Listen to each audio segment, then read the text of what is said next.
Hi, you're listening to Kate Palmer from SparkleTart.com. Today I'm going to give you a quick demo on how to use the AquaMarkers from Letraset. These are a really special marker that can be used in multiple ways. The thing most people have heard about these for is that you can use it like a watercolour paint, but it's in a marker form, which makes it a little bit easier to hold, to use, and for beginners to get the hang of. You can also use them as markers. They're really juicy, and if you've got the right paper, you can blend them actually on the paper. The next way you can use them is my personal favourite, and that's using them with a waterbrush. I'm going to use one of my gorgeous sweet pea stamps and a Versafine Onyx black pad to stamp it with. Now what you want to do is make sure that you're using an ink pad that is waterproof, because these are water markers and you will be using water with these. If you use a pad that is not waterproof, then your ink will run as you colour your image.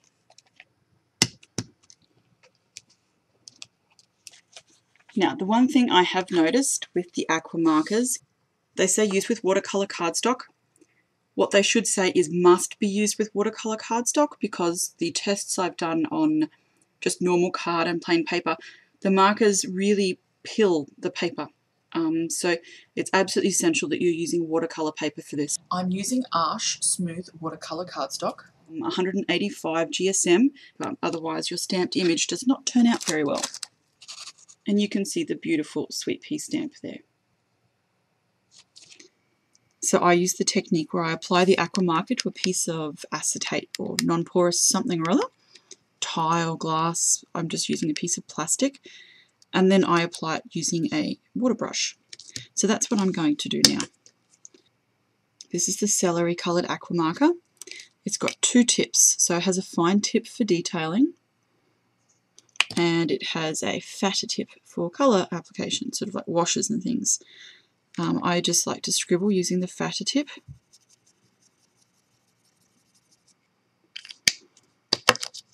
And then pick the colour up with my water brush and apply it to the cardstock. Now to begin with, I'm just going to apply a very light, almost like a wash of this first colour, just to get some colour onto the cardstock. You can see, even though I'm applying with a water brush, the colours are still nice and clean and bright. Try not to drag the markers along the page. I've noticed this is when the pilling starts to happen. Now, because I'm using watercolour cardstock, that shouldn't happen, but sometimes it just pays to be a bit careful. So light strokes and dots, as opposed to sort of scrubbing at it. On to the next colour, which will be Fern green. So you need to build up the layers. So once this first layer has been added, just allow it to dry. The colours will continue to blend as you layer up, but you really don't want to end up with a muddy mess. So I'm just going to leave this for the moment. Next I'm going to work on the skin. So I'm going to start with Eggshell. Now, if I haven't mentioned it before, this lovely image is from Connie Fong, and it's from Sweet Pea Stamps. When applying the AquaMarkers with this particular technique, I like to start with a light wash of colour. This puts a little bit of colour on the paper, along with a little bit of water, making sure that all future layers blend beautifully. Kind of takes any effort out of it. You can also start by layering the marker direct to the paper.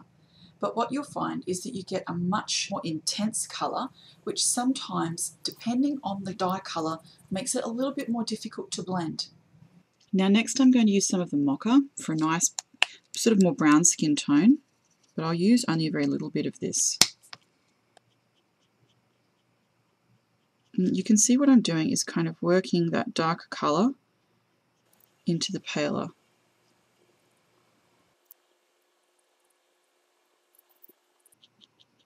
Just sort of push it to blend. See how easy that was? Now I can tell you absolutely that it really does make a difference having the right paper here. I tried this on normal paper and was really unimpressed with these markers. I'm so glad that I tried it on the cardstock recommended by the company. because it's made a huge, huge difference. Wow, see how beautiful and easy that is? And then to build up the layers, just add a bit more over the top. And I'm just wiping my brush off on the edge of the paper here, and then just tapping at the edge so it bleeds naturally. Now the nice thing is, if it's dry and you don't like the pattern it's made, you can just go directly back over it like I just did there and change the colour. Now as I look at it, I realise that it should be darker just here. So I will go over here and add some darker colour, and then just dab at that edge to blend. See how that just disappeared? And now the nice thing is I can lift a bit of the colour off with my water brush here. So I'm going to take it all and then add a little bit more dark there.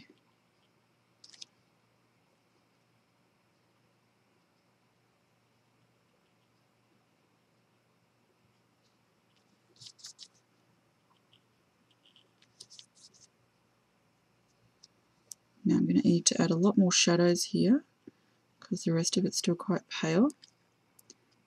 So let me just build up some of these layers of colour. Don't forget, go over that other side so it blends in.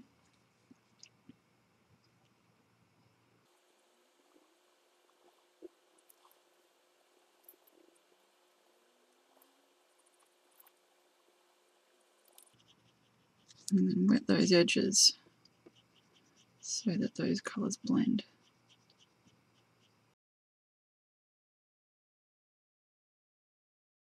Add some shadows for her face, which will be this side,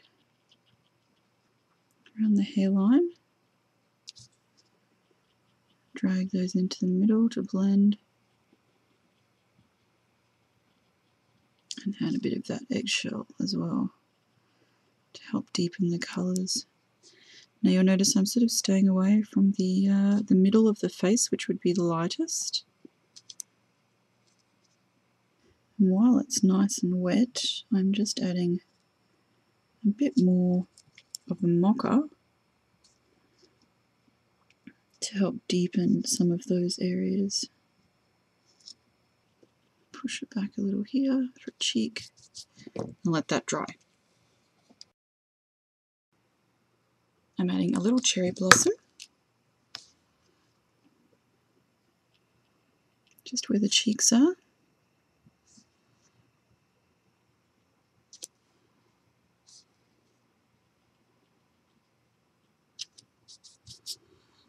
And then I've cleaned off my brush and I'm just going to tap around the outside so that it blends. I'm just adding a bit more Mocha around here. See what I mean by the layering? It allows you to build up the colours.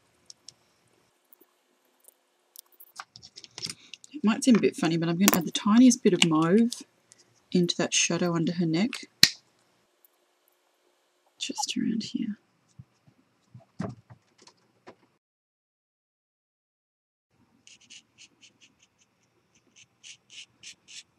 At this point I'm just going in with the thick side of my marker, and this one is the eggshell. Just adding a bit more colour because a few of those areas are a tiny bit pale for me.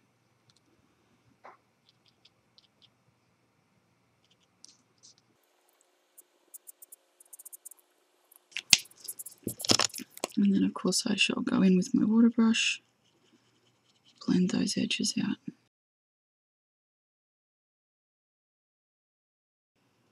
Now you can see that that detail you added in the first few layers is still here. And unless you really scrub at that, it will stay. So that's how you can sort of build up the colours, build up the layers. Unless you scrub at them, they will remain, which is really nice. Now for her hair, I'm going to go with Mahogany. At the moment I'm just using the fine tip to pick out the darker areas.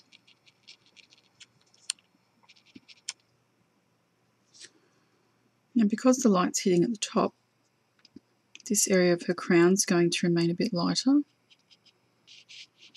And around the side of her head will be a little bit darker. And like normal, I'm about to scribble. Now the reason I'm dotting the colour on at the moment is because it lays down a slightly thicker amount of dye or pigment.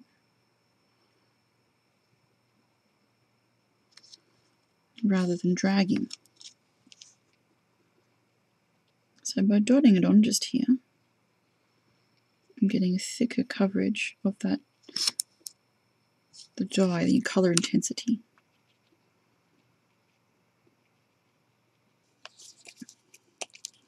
Now I just want to darken up these shadows a bit, so I'm going to take colour directly from the pen. And I'll also apply colour directly to the already wet image using the fine tip.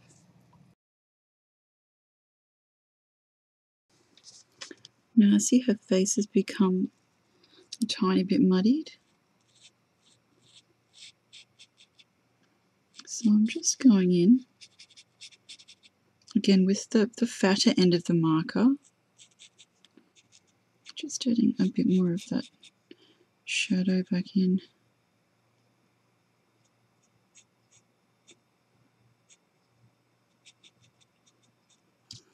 That's made it quite dramatic.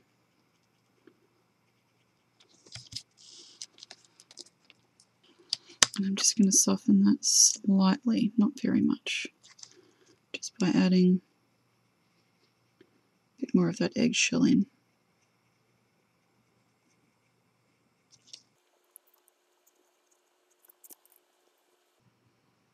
Just dabbing some water at that fine edge to soften it ever so slightly. Let's see how this goes. I'm going to add a bit of Sunburst yellow, but again using that thicker end, just to add some golden to the brown. I think that brown was a bit flat. And then taking the water brush again, dipping it into the golden yellow.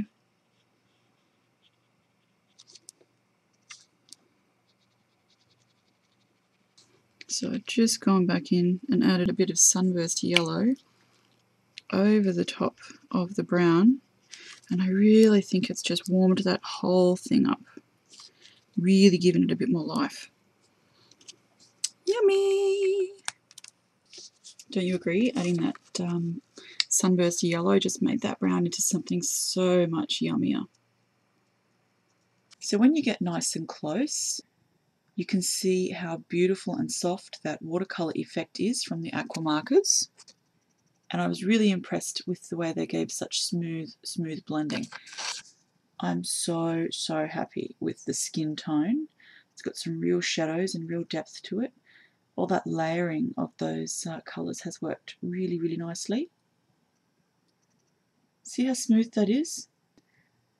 So there's a few edges up near her hair, but I left those on purpose for darker, sort of bolder shadows.